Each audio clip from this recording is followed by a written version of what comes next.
Okay, so I actually played this with a live group this morning, some of whom are present. There were 10 players taking part live this morning, and I thought I took it quite steady, and I got told that it was still a bit fast. So what I might do is try and take it even steadier still, to give everybody the best opportunity to keep up as comfortably as they feel. In the hope that it gives you the confidence to go, do you know what? I can do bits of this, at least two hands, if not all of it. Two hands. I can do a faster version later on with pleasure, but I want everyone to feel happy and comfortable with it as well. So there we are. Right, so without further ado, welcome Gail, and we shall get started. Thank you for being muted. Oh, someone else is arriving. Here we go. There we are. Just letting them come in. I tell you what we could do while we're just waiting for Debbie to arrive. There we are. Is we could think about how we approach our harp. So we're bringing the harp to us, and we have our arms nice and calmly down, maybe on our laps or wherever's comfortable.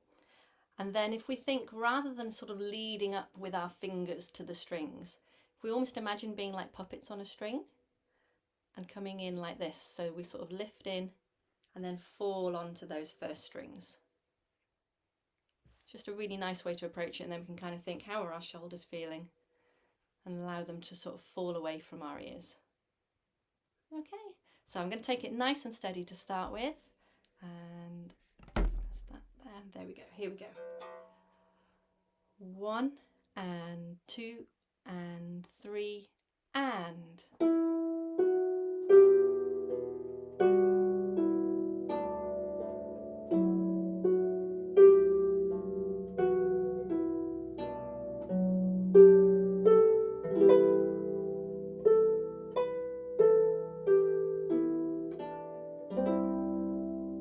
Nice in time.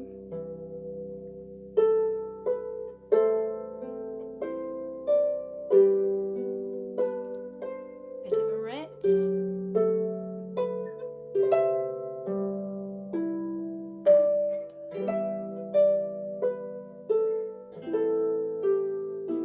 And we'll do the repeat. And 2 and 3 and.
Beautiful.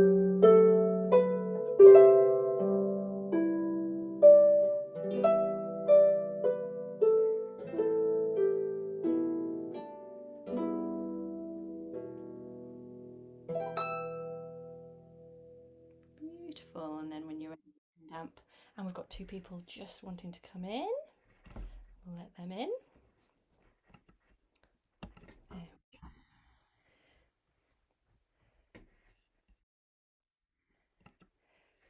Hello, hello, hello. Hello, Ian. Hello, Mary. So I've just been watching another Zoom, another Zoom. So I've just left that early to join yours. Oh, bless you. That's really kind of you, Ian. That's lovely. You've just missed the playthrough, but we'll do another one at the end. Okay. I might do the slightly faster one at the end. I'm going to mute you if that's all right, Ian. Okay, sort of in a thumbs up, thumbs down, or a sliding scale. How was that? Yeah, mostly thumbs up, the odd middling, but that's good. That's good. That's really nice to see. Well done. Well done, you. Brilliant. Okay, so yes, what I'd like to do is maybe at the very end is we'll do another playthrough just a tiny bit quicker, not crazy quick, but just a tiny bit quicker, which is nice for those that do feel more confident with it as well, to sort of join in with. That's really nice. Okay, so I wanted to, someone very kindly gave me some information about this piece today, which I wanted to share with you. So it's written as being Irish and by someone called Carolan. Not quite spelt that right, apparently. It's apparently Carolan that it's written by, who was sort of 1640 to 1698, so 17th century composer. And originally this piece was called Mary Mac Alpin. So Mary Mac, M-A-C, Alpin, A-L-P-I-N. But apparently it was Carolan's favourite tune, and that was why it was then renamed as Carolan's Dream. So that's what I've been told today, which I think is quite nice.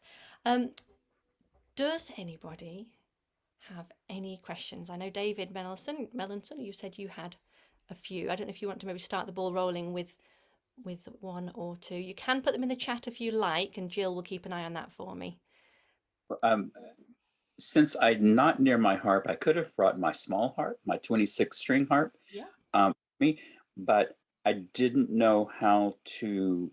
Well, I wanted some tips on perhaps adjusting this arrangement for a small harp. Okay. Okay, cool. So, what's your lowest note on your small harp? Is it sort of C below C middle? The C below middle C, exactly. Yes. Okay. So what I would do in that instance is on the second page, I don't know if you've got the music in front of you, but on the second page where we're up here, if you did what it says there, but here,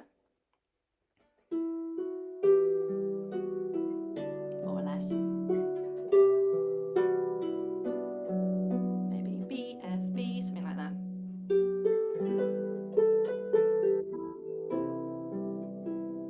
That would all work. Yeah, so most of that would work, certainly for the first two lines. So taking the second half page, but putting that down into there. For the last two lines, I think I would almost, I mean, it's actually for your sake, it's only the low G and then the A, B towards the end. So I'd probably go G, D, G, or G, D, B. So, and I just go 1, 3, 1 in the left. So this is on line 3.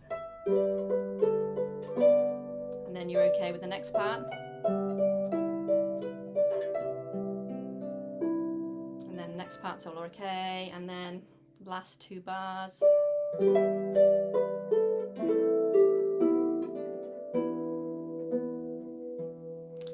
So I would take the top two notes, on that rolled, and then just a B on its own. And then I'd probably go E, B, and then either E or back to G. So just the odd note rather than sort of transposing everything up. And that would cover it for that size of harp. Okay, that's lovely. Right, I did spot one in the chat there. Marie, bar 15 and 32 fingering. Are they the same thing? 15 and 32. Yes, they are. Okay, so bar 15 and bar 32. This is the last line of each page, the second bar in. So yeah, I'm going all nuts with my thing. There we go.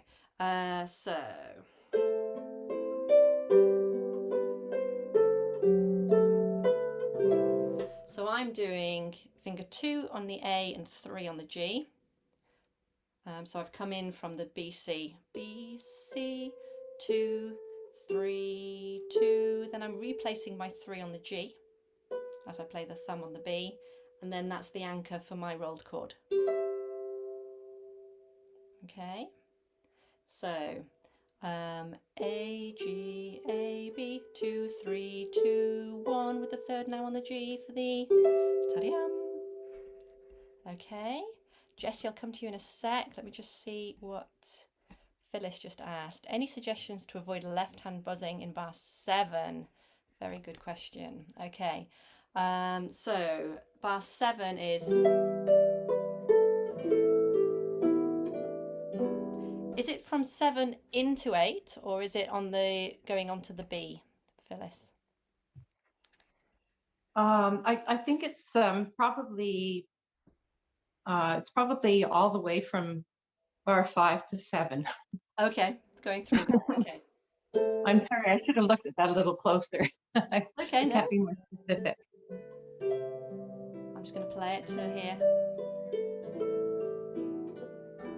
Okay, so to be honest, it's the answer I always have for this, which is about how you approach the notes and how you approach the strings, because buzzes are your vibrating strings bashing against the rear of your fingers, usually the rear of your fingers or the fingers that are about to place onto them.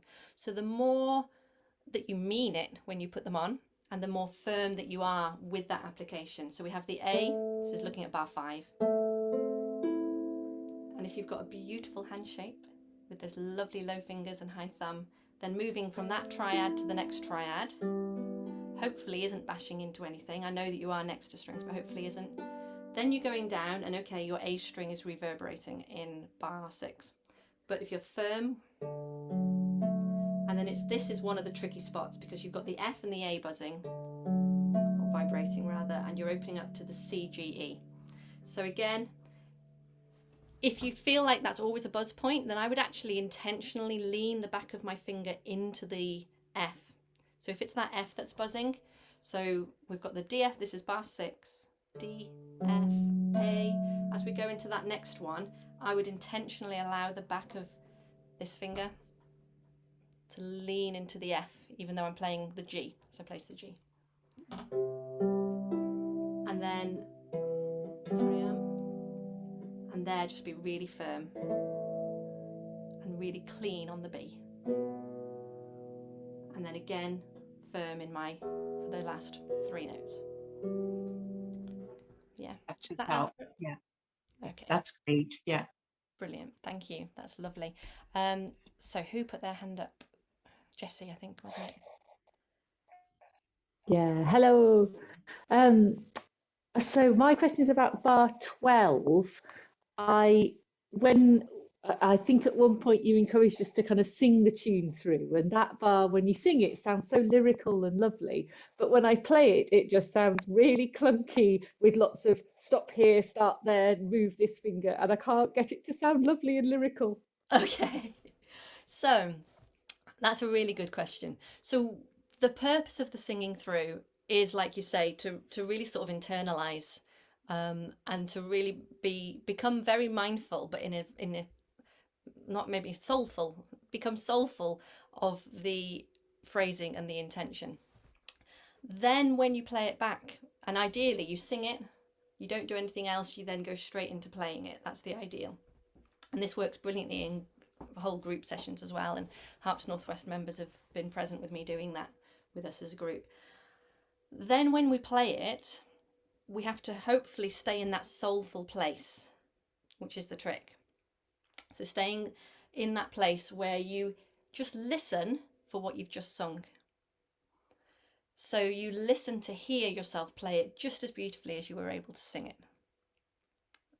And that's the tricky thing, is getting out of here and into here kind of thing. There may be a technical element getting in your way because it is a little bit, there's a lot of fingering going on there. So I appreciate there might be something technical bugging you. And I know someone else on Facebook mentioned that this bar was one of the trickiest bars that they were finding with this piece. I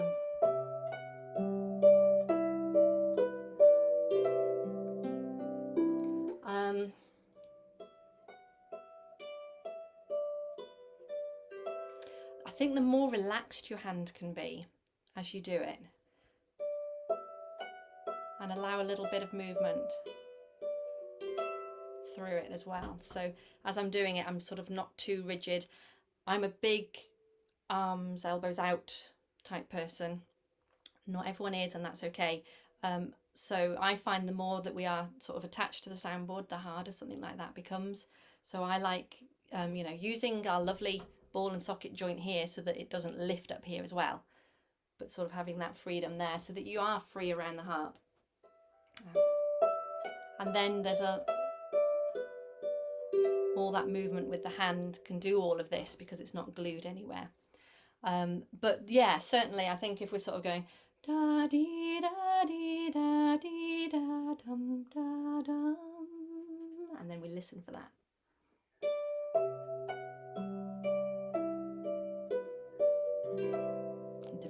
Did we recreate it? One of the things I just did then is, as I played it back, and that was only a 2-bar phrase, so I was able to have it in my head, I didn't look at the strings, and that might be a good thing to do as well. So for going, right, I'm going to listen to what I'm doing. Also, don't give this your physical attention. Don't put your attention on there. Get yourself set up, but then so that you can really allow yourself to listen and not get caught up in the physical action of what's happening. Does that help? Excellent. Yeah, that's really helpful. Thank you. You're welcome. You're welcome. Anybody else? Jane, you've got your hand up. Hi. I have, yes. I was looking at bar 4. Yes. Where you've got this the bit where you've got the roll, and then can you change the fingering? Change the fingering round? Is that permissible? Yes. So the fingering in that bar is the fingering that Janet Bennett put in, and I always like to sort of honour the original arranger or composer with what they've put. However, I do know that some people have found it more comfortable, having done the roll, to go 2 1 2 1 2 3 and then get their thumb on the top. And some people have found that more comfortable because you're not stretching over when you also, as we rotate over, it's not a big stretch. And also when you're playing the E and the D B, to me it fits. But I've been playing it both ways to try and see which way was the better way. Yeah. But when you're playing the E and the G in the left hand. Oh yes. It feels. It sort of feels more comfortable. Yeah, that's fine. Yeah, I mean 100% what feels the most comfortable. So yeah, the original as arranged is what's written in there. I think it probably is more comfortable 2 1 2 1 2 3, and then you put your thumb on the E. Yeah. For the rolled chord, and then open out from there. And that's definitely a viable, sensible and logical alternative, for sure. Thank you, Jane. Thank you. Anybody else? This is really lovely. I'm really enjoying this. I have enjoyed doing this each day, having just a few bars, and I've had great fun with the printer. Oh gosh, yes. I know how to do it now. Excellent. Yes, in the early days, thank you, David, for those comments. In the early days, we just gave you the whole thing each time, and people were using reams of paper, and it got to the point where there has to be a better way to do this without just giving the entire piece, because that goes against the principle of what I'm trying to achieve with it. And that principle is to not be overwhelmed or overawed by an entire piece. And even if you are perfectly comfortable with sight reading an entire piece, to remove that temptation and challenge as well, so that you genuinely put that time and effort into a small section and really sort of work on the musicality of it. If the notes are no bother, then you really pay attention to the musicality in a way that you might not if you were to just quickly sight read through the piece and then that piece is done. So I'm delighted that you're enjoying it, and I'm delighted so many do. And I know I talk a lot in it as well, sorry. So It's good. It's good. I sometimes think as I'm playing these videos, right, just shut up now and get on with it. Debbie, you had your hand raised. Where are you? Debbie, where have we lost you? There you go, Debbie Jones, you have your hand raised. Do you want to unmute and then you can talk to us? Or was it just a hello? There. Am I unmuted now? No, I can hear you now. We can't see you, but that's perfectly fine, but we can hear you. When you were talking about the printing and so forth, is there a way that we can have a digital copy of both pages at the same time instead of two separate pages? So what we do when the whole month's over is on our website. We have our sort of overview of the whole online learning that we've provided, all the ones over the years. And at the bottom of that page, there is a list of all the pieces. And if you click on the title of any of those pieces, you get the full piece. Oh. So that isn't now, but at the end of the month, when that gets updated, then that will appear there in the new list. And it will be possible to get the full thing. Otherwise, it's if you print off day 5 and print off day 10, you get page 1 and you get page 2. Yes, I've done that, but I was wishing I could have them together. Yeah, So, I understand. Yeah, so they will be at the end of the month. thank you. No worries at all, no problem at all. Yes, of course, I realise for people that are digital only, that would be better, wouldn't it? Good point. So that's lovely. So yeah, David has put some really nice comments there. Has he disappeared? The other David? I think he might have done. David Bolster said, big thank you for the tutoring, very inspiring, which is nice. Heidi has typed, can we get previous year's daily lessons? Yes, you absolutely can, Heidi. There are 7 years worth. Well, 6 years of previous. So this whole thing started as a dream in my head in October 2015. And my dream was to sort of recreate NaNoWriMo, but for harp players, but in a sort of reverse thing where instead of you creating in that time, you learn something, but gradually over the month. And we did an entire piece, just one piece in that month, which was a gorgeous piece called Tracy's Wrigley Jig, which was inspired by a student of Karen. Karen Marshall Say was the fabulous composer for that, and it was inspired by one of her students who could never sit still. So she wrote this Tracy's Wrigley Jig, and she kindly expanded it for us so that it would last for 30 days of November. And I did 3 videos a day that year. And bear in mind that I had the idea in October and it went live November the 1st. So that was a bit bonkers. And my husband wasn't overly delighted when I said to him, right, I need to make 90 videos and you're going to edit them. After that, the feedback was, it was enjoyed, but crikey, it was quite a lot to keep up with. And also, could we change it to January? So we did nothing in 2016 other than obviously prepare. And the next one happened in January 2017. And from then onwards, we've always done more than one piece in the course of the month. The way it's developed over time is things like the music at the bottom of the screen is a new development in the last few years. And also the paper saving, once you get the hang of it, options are also new once you learn how your own printer works. And then this year I've really gone to town with these sort of review days, which won't be everyone's cup of tea. I know it's impossible to sort of delight everybody, but I hope what they've done is actually reminded everyone about this flow through because I have students that come to me and they can play each section, but they're putting it together, and it reminds me as a teacher that that's something that needs more focus, and also takes the pressure off of thinking, oh no, I've fallen behind, I'm going to lose it, I'll not do any more. So that's I think actually it's something I might keep. I'll get your feedback when we do a questionnaire at the end of it, as to how popular that's actually been. Was that a comment or a question? Let's see. Love doing this. That's no problem, Judith, on your iPhone, whichever Judith that is. You've got another couple of days before the next piece starts anyway.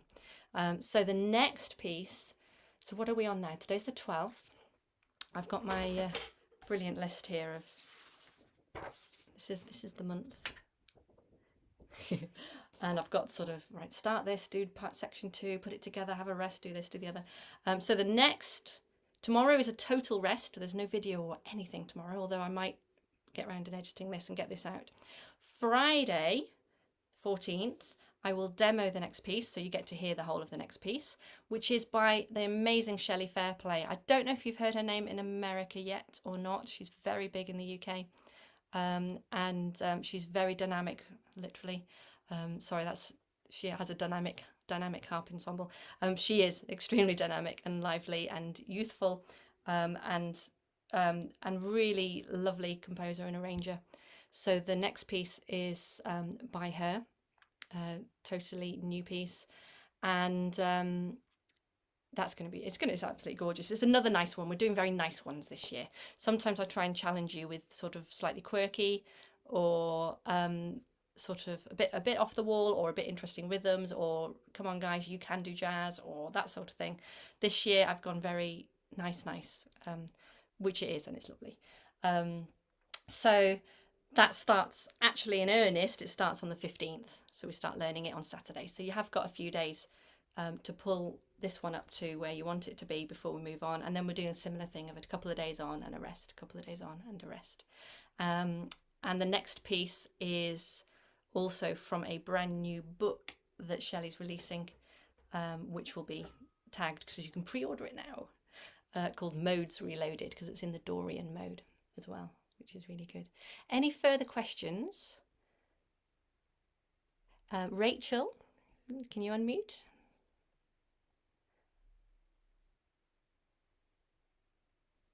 There you go. Hi. Hi. I have tendonitis, so I have a hard time. I love your piece, but I cannot play a lot. But my left hand hurts a lot when I play this. So I was wondering what I do wrong, or Did you already have tendonitis first? yes. Good. Yes. I'm delighted I haven't. Oh yeah. No, I didn't get it. Okay.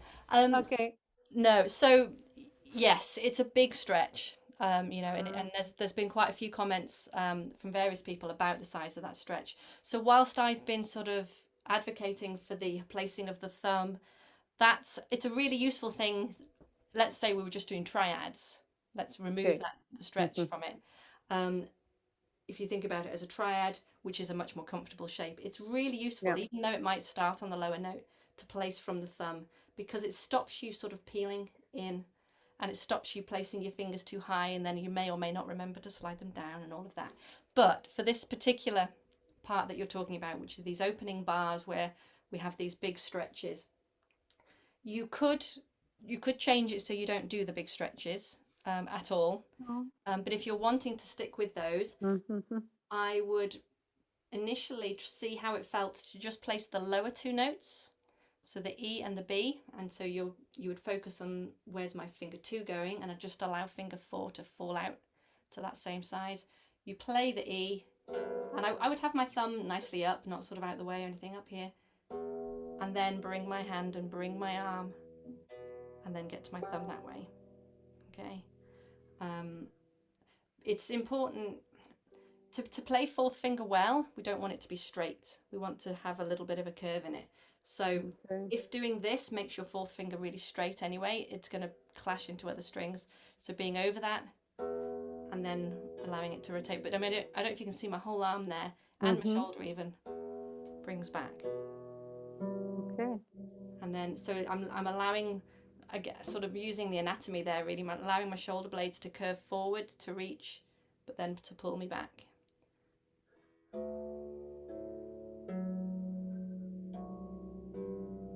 That makes sense?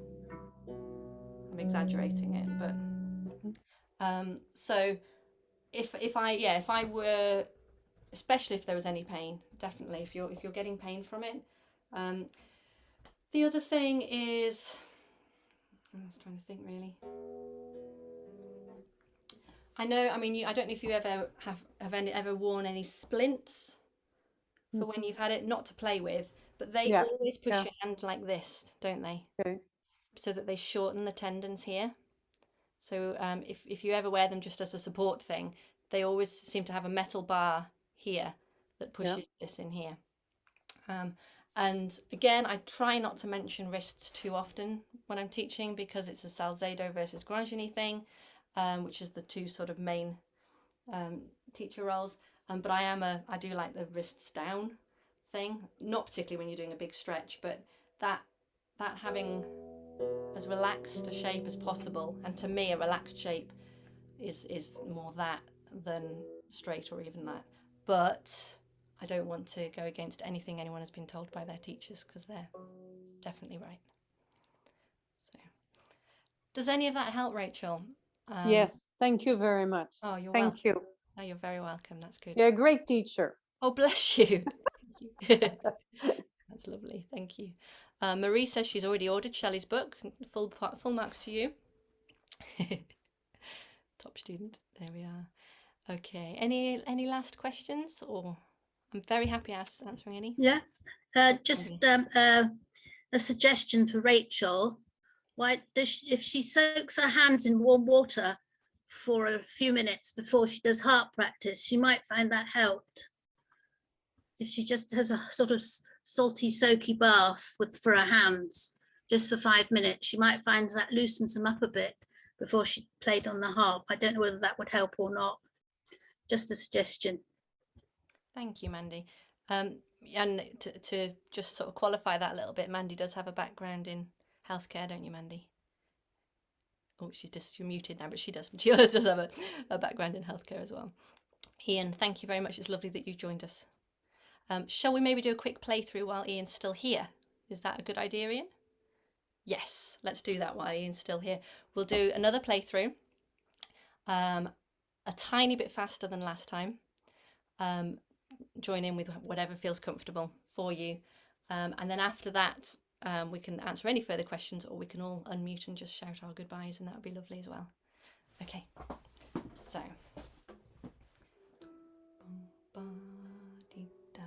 We'll go that kind of speed. I did sort of try and do some of the writs, so I know it's quite hard when we're not in the same room. I try and do big arms as well, but I know you're focusing on your own page. And I am doing those repeats. So here we go. Da, da, dee, da, da, da. Okay. 1 and 2 and 3 and.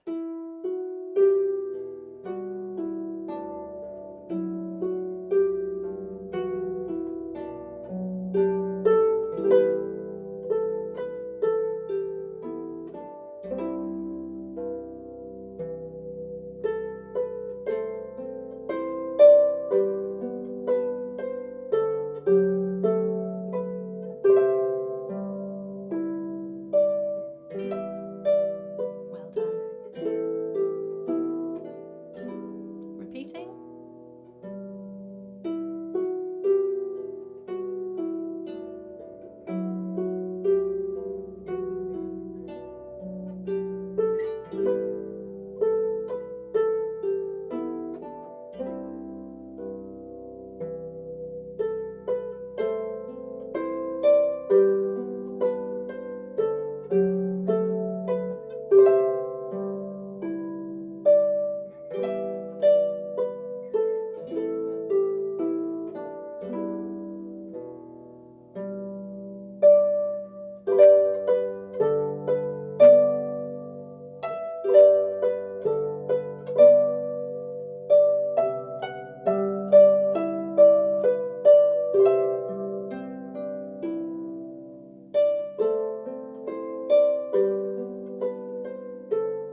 Well done, everybody. That was wonderful. Well done. Excellent. Thank you, Ian.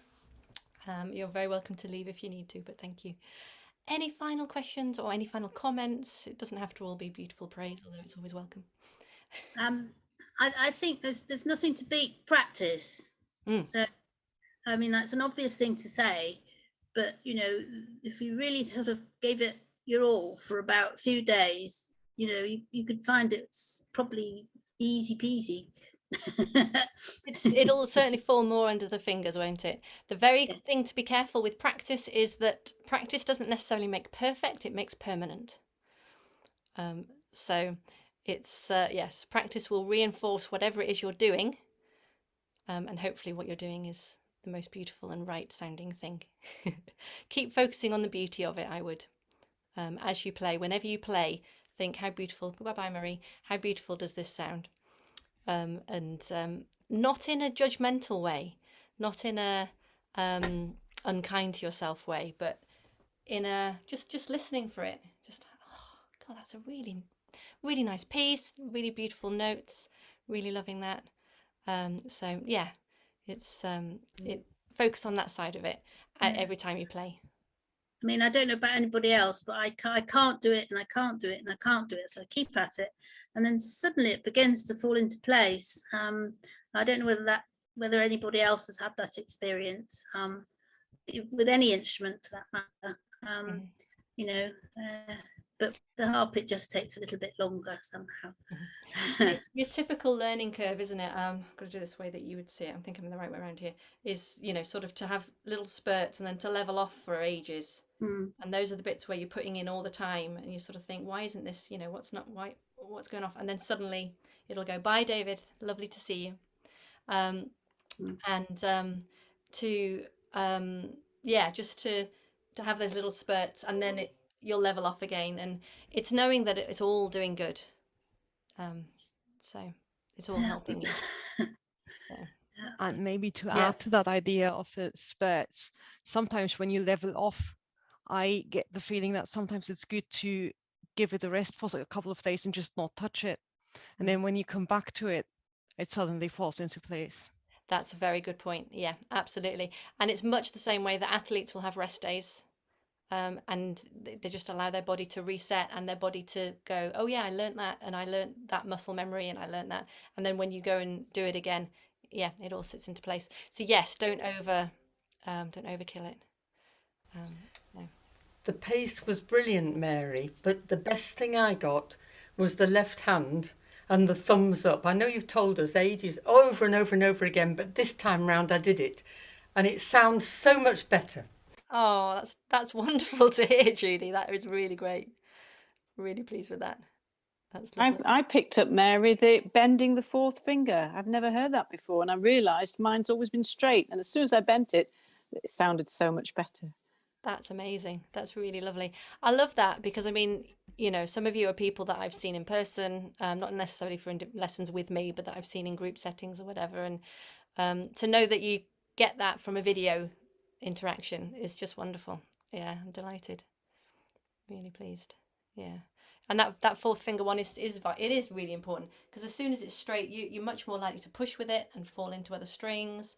You know, and it's this thinking about, well, where do I want my fourth finger to go? And if it's got a curve in it, and then you think, I just want it straight line into my hand, doesn't need anything more than that, and it will come in. It'll come in. So I always find people's little fingers very interesting. This one, it has a big role to play as well. But maybe that's in time for another video, another time. So. Just to say thanks very much for brightening our January with this again, Mary. Oh. You're really welcome. It's been super. I've been enjoying it. Thank you. It's always a good thing to do in January, isn't it? Something new to do. And actually, it's been really quite nice to do the Zoom and have a bit more gap in between. But it's, you know, just to kind of consolidate it a bit. It's been good.